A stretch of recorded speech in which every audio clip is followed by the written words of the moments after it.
শ্রদ্ধা জানিয়ে আসন্ন লোকসভা নির্বাচনের পরিপ্রেক্ষিতে কাছাড় জেলা কংগ্রেস কমিটির পক্ষ থেকে আপনাদের সম্মুখে বর্তমান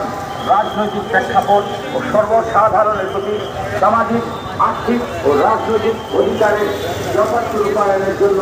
লিখিত আবেদন সহ আমাদের বক্তব্য তুলে ধরছি। শুধু সজ্জন মন্ডলী,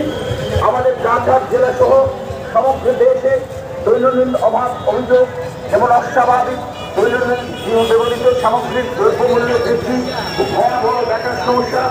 জীবনদায়ী ঔষধ সহ সাধারণ ঔষধের দাম 100 গুণ বৃদ্ধি, অত্যাবশ্যকীয় মূল্যের নানাবিধ মূল্য বৃদ্ধি, গ্রামীণ উন্নয়ন মূল্য পর্যন্ত আজ খুব ঢুকে পড়েছে। কেন্দ্র ও রাজ্য সরকার আজ বোঝা স্বাধীনতার পর নবদিহা